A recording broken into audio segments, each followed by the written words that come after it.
लेकिन कांग्रेस पार्टी ने हमें योग्य नहीं समझा, उचित उम्मीदवार नहीं समझा।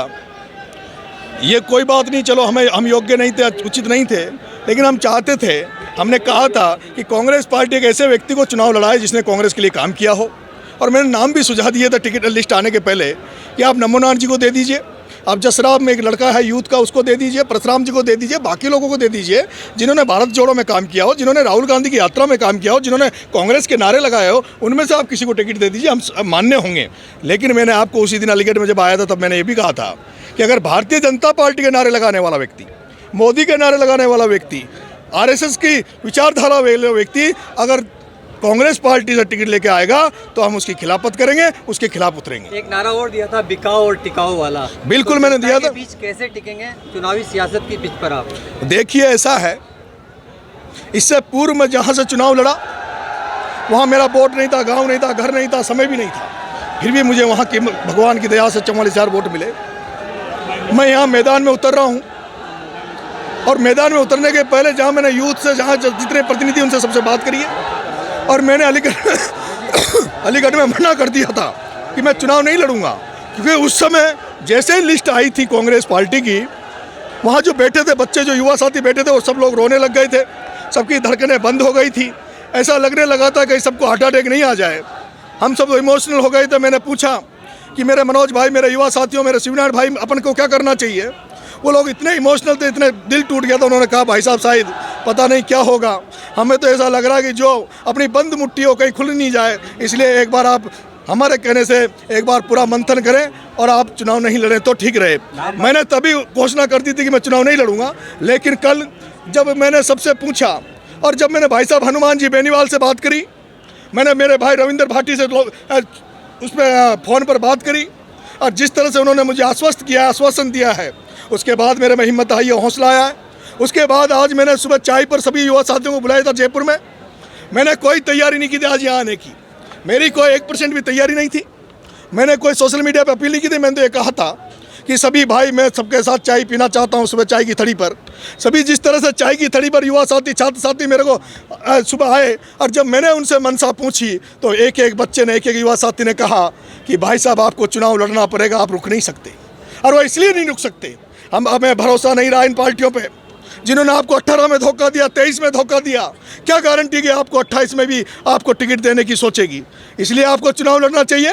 हम अपने घर बार छोड़ देंगे, हम अपने परिवारों को छोड़ देंगे, हम दिवाली भी उसी देवली उनियारा की धरती पर मनाएंगे, लेकिन आप चुनाव लड़ो। हम नरेश मीणा बनकर एक एक के घर में जाएंगे, 3 लाख मतदाताओं के पैर पकड़ लेंगे, वोट मांगेंगे। और ऐसा दुनिया में नहीं है, ये भारत है, यहाँ भावनाओं से लोग चलते हैं, यहाँ लोग सच्चे ईमानदार लोगों को नोटिस करते हैं। जब हमारे साथी, हमारे युवा साथी, छात्र साथी जब पैरों में पड़ेंगे, मतदान के लिए वोट मांगेंगे, तो आपके भाई को आशीर्वाद जरूर देंगे। और उसी हिम्मत के साथ मैं आपके बीच में आया हूँ। क्या राहुल गांधी अगर आपको मनाते हैं तो क्या विड्रॉ करेंगे नामांकन आपका? राहुल गांधी जी नहीं, अब तो कांग्रेस पार्टी में पंडित जवाहरलाल नेहरू, इंदिरा गांधी भी जिंदा होकर वापस नरेश मीणा को मनाने आ जाएगी, तब भी नहीं मानेगा।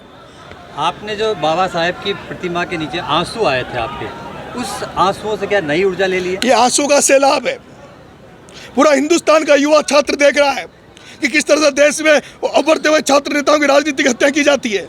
एक मेरा साथी जेएनयू में कन्हैया कुमार, एक हमारा साथी छात्र नेता कन्हैया कुमार जो कम्युनिस्ट था, वो भी बेचारा इस कांग्रेस के चक्कर में पड़ गया, कांग्रेस में चला गया।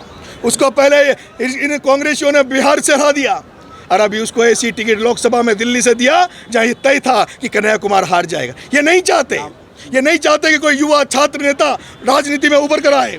इसलिए ये राजस्थान में एक नई क्रांति उपचुनाव में पैदा होगी।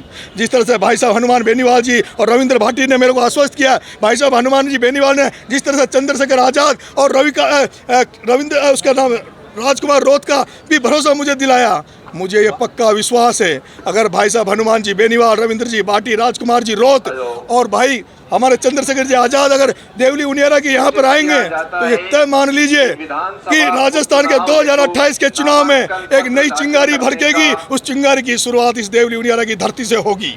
आजकल टिकट बिकने की बड़ी चर्चा है राजनीति में। अब ये बात छोड़िए, ये सब दुनिया को पता लग गया कि हरिश्चंद्र मीणा ने 8 करोड़ रुपए में केसी मीणा को टिकट बांटा है। अब मुद्दा पकड़ने का नहीं है, अब तो मुद्दा राजनीति को बदलने का है। अब मुद्दा राजस्थान की राजनीति को बदलेंगे, उन लोगों को, भ्रष्ट लोगों को हटा देंगे और नई राजनीति पैदा करेंगे। मैं आपके मीडिया साथियों से एक निवेदन करना चाहता हूँ, मेरे अलावा मैं समर्थन देता हूँ उस तेजाजी महाराज के बेटे हनुमान बेनीवाल के पत्नी को भी मैं समर्थन देता हूँ। और मैं जाट भाइयों से भी निवेदन करना चाहता हूँ, हे जाट भाइयों, एक कहावत है कि टूटेड़ी खाट और झुकेड़ो जाट काम को कोनी। टूटेड़ी खाट और झुकेड़ो जाट काम को कोनी। तुम जिसको कांग्रेस में अगर किसी रतन चौधरी को टिकट दिया उसको बना दोगे, तुम बीजेपी के हेमंत डांगा को बना दोगे तो वो एक व्यक्ति बीजेपी के नारे लगाएगा, रतन चौधरी कांग्रेस के नारे लगाएगा। लेकिन अगर हनुमान बेनीवाल की पत्नी कनिका बेनीवाल को तुमने जिता दिया तो मेरे जाट भाइयों, वो तेजाजी महाराज की जय जयकार करेंगे। और मैं नरेश मीणा कह देना चाहता हूँ जाट भाइयों से, पूरे तेजाजी के वंशजों से मैं कह देना चाहता हूँ कि हनुमान बेनीवाल को कमजोर मत होने देना। हनुमान बेनीवाल की पत्नी को खीवसर से जिता के भेजना, जैसे मैंने राजस्थान विश्वविद्यालय में प्रभात चौधरी को जिताया था। आने वाले समय में अब तक हनुमान बेनीवाल अकेला था, लेकिन जिस तरह से चंद्रशेखर आजाद उसके साथ खड़ा है, राजकुमार रोत उसके साथ खड़ा है, हाड़ौती से लेकर पूर्वी राजस्थान तक अब हनुमान बेनीवाल का छोटा भाई बनकर नरेश मीणा उनके साथ खड़ा रहेगा। जो सपना हम बहुत दिनों से देखते थे, आने वाले समय में किसान का 2028 के चुनाव में किसान के बेटे को मुख्यमंत्री बनाकर ही बस लेंगे, मुख्यमंत्री बनाकर ही रुकेंगे। मैं भाई रविंद्र भाटी से भी एक निवेदन करना चाहता हूँ, जिस तरह से गुजर मीणाओं के मतभेद थे, मनभेद थे, और जिस तरह से मैंने काम किया दोनों समाजों में, जिस तरह से मैंने गुजर मीणा समाज को एक कर दिया, भाई रविंद्र भाटी जी बड़ा दिल बता के, भाई हनुमान जी आप भी बड़ा दिल करके दोनों भाई उनियारा में एक मंच पे आ जाना। अगर आप दोनों रविंद्र भाटी हनुमान बेनीवाल दोनों एक मंच पे आ गए तो ये भी एक इतिहास रचा जाएगा कि जाट और राजपूतों के दो नेता एक साथ खड़े, जिनको पार्टियां नहीं चाहती कि राजपूत जाट एक हों। ये राजस्थान की एक नई तस्वीर और तकदीर होगी। और मेरे मीडिया साथियों, मैं भाई उस राजकुमार रोहत को भी मैं समर्थन देता हूं, 84 में सलूमर में मैं समर्थन देता हूं, उनसे भी मैं निवेदन करना चाहता हूं। जिस राजकुमार रोहत ने लड़ाई लड़के संघर्ष करके, अरे वो राजकुमार रोहत भी कांग्रेसी था, वो एनएसयूआई का था, लेकिन महेंद्रजीत मालवीय ने, रघुवीर मीणा ने उस राजकुमार रोहत को कभी मौका नहीं दिया आगे आने का। उस राजकुमार रोहत ने आपके भरोसे 84 और सलूमर के युवा साथियों, उसने यूथ के दम पर अपना माहौल बनाया है। मैं निवेदन करना चाहता हूं दोनों सीटों पर राजकुमार रोहत की पार्टी को जिताना। मेरे भाइयों, ये जो हनुमान बेनीवाल है, ये जो राजकुमार रोहत है, ये जो नेता है, हो सकता है इनमें कोई कमी होगी, क्योंकि कमी तो भगवान में भी रही है।